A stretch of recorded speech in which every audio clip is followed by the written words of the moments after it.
குலதெய்வம் கோயிலுக்கு போய் சாமியை கும்பிட்டு தான் போருக்கு போவாங்களாம். அந்த மாதிரி அடுத்த வருஷம் நடக்க போற ஜனநாயக போருக்கு தயாராகிறதுக்கு முன்னாடி நம்ம மக்களை அதாங்க உங்க எல்லாரையும் பார்த்துட்டு போலான்னு வந்திருக்கிறேன். இங்க என்ன பார்க்க வந்திருக்கிற என்னுடைய அம்மாக்கள், அக்கா தங்கைகள், அண்ணன் தம்பிகள், நண்பர்கள், நண்பிகள், உங்க எல்லாரையும் பார்க்கும்போது மனசுக்குள்ள ஒன்னே ஒண்ணுதான் தோணுது. உங்களோட இந்த அன்புக்காக எவ்வளவு பெரிய உயரத்தையும், எவ்வளவு பெரிய வருமானத்தையும், எவ்வளவு பெரிய வசதியையும் தூக்கி எறிஞ்சிட்டு வரலாங்க.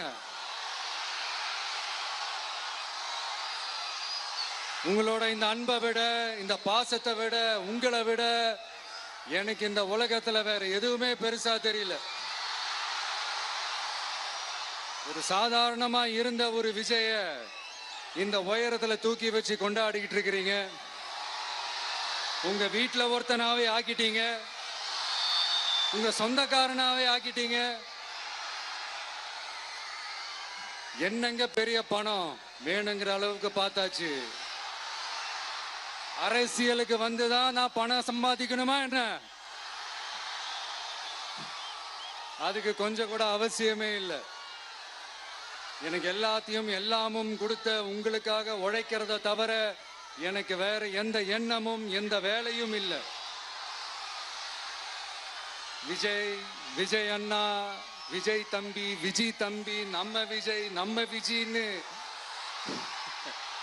என்னடா இந்த விஜய் தனியாளா இருப்பான்னு பார்த்தா எப்ப பாரு மக்கள் கடலோட மக்கள் கடலாவே இருக்கிறானேன்ட்டு இந்த எதிரிகளுக்கெல்லாம் தெரிஞ்சவன நம்மளை பத்தி கண்ணாபின்னான்னு பேச ஆரம்பிச்சிருக்கிறாங்க.